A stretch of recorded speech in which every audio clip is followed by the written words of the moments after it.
Գործադիրի հերթական նիստում կառավարությունը ընդունել է առողջության համընդհանուր ապահովագրության ներդրման վերաբերյալ օրենսդրական փաթեթը։ Ի պատասխան նախարարի Նիկոլ Փաշինյանը նշեց, կարծիքներ են հնչել, որ նախագիծը պետք է գործարկել ոչ թե 2026 թվականի հունվարի 1-ից, այլ ավելի ուշ, սակայն ինքը դեմ է ժամկետի երկարաձգմանը։ Անահիտ Ավանեսյանը կոնկրետ օրինակներով բացատրեց, թե ինչպես է գործելու առողջության համընդհանուր ապահովագրության նոր համակարգը։ Հունվարի իրենքին մարդը կամ շատ կերել է, կամ շատ խմել է։ Ու այնքան վատ ազգում, որ բժշկի կարիք ունի։ Ինչ անելու։ Շտապ օգնությունը տեղափոխելով հիվանդանոց, էմերջենսի ծառայությունում նրան ապահովագրության շրջանակներում կտրամադրի առաջնային օգնությունը, բուժօգնությունը։ Կարիք կլինի, չգիտեմ, վիրահատության կամ հիվանդանոցային բուժօգնության, եւս այդ հատվածը ապահովագրությունը կփակի։ Բայց եթե նրան Ուղղություն եմ խնդրում։ Հիմա միջև շտապ օգնություն գնալու պահը այդ հասկանալի է։ Շտապ օգնությունից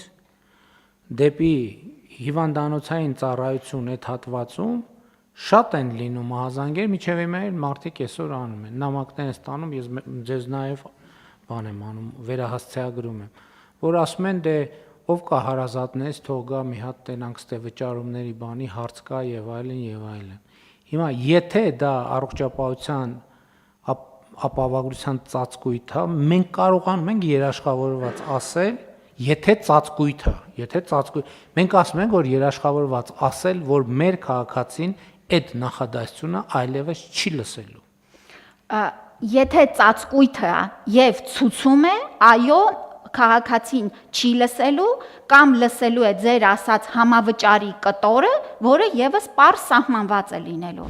Առողջության համընդհանուր ապահովագրության նոր համակարգը կիրականացվի 3 փուլով, կմեկնարկի 2026-ին եւ կավարտվի 2 տարի անց։ Առաջին փուլում համակարգում կներառվեն մինչեւ 18 տարեկան երեխաները, 65 տարին լրացած 18-ից 65 տարեկան հաշմանդամություն ունեցող քաղաքացիները, անապահովության 28 եւ ավելի միավոր ունեցող քաղաքացիները։ Շրջակա միջավայրի նախարար Համբարձում Մաթևոսյանը ներկայացրեց նախագծի փաթեթ, միաժամանակ ընդգծելով, որ այն շրջակա միջավայրի ոլորտի առաջնահերթ ուղղություններից է։ Խոսքը մեկանգամյա օգտագործման պոլիէթիլենային արտադրանքի գործածության աստիճանական կրճատման եւ արգելման մասին էր։ 2027 թվականի հունվարի 1-ից կարգելվի պոլիէթիլենային պարկերի եւ տոպրակների օտարումը, ինչպես նաեւ առկայությունն առևտրի օբյեկտներում, հանրային սննդի օբյեկտներում, շրջիկ առևտրի կետերում, մանրածախ առևտուր իրականացնելիս, սակայն որոշ բացառություններով։ Արգելքը կտարածվի նաև 50 միկրոնից ավելի հաստություն ունեցող պոլիէթիլենային պարկերի եւ տոպրակների վրա, սա փաստացի գործող կարգավորումով։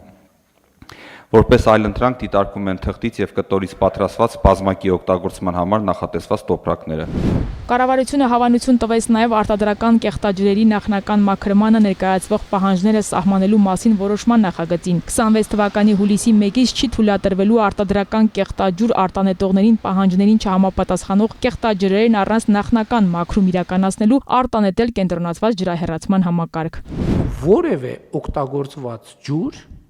Որևէ օգտագործված ջուր առանց մաքրման բնություն պետքա չվերադառնա։ Որևէ ջուր օգտագործելուց հետո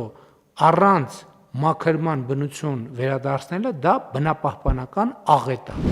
Այդ չմաքրվող ջրերը հետո ոռոգման համակարգի միջոցով գնում են դեպի բուսաբուծություն, հետո տարբեր կերպ վերադառնում մեր սննդի տարբեր բաղադրիչներ, նշեց Նիկոլ Փաշինյանը։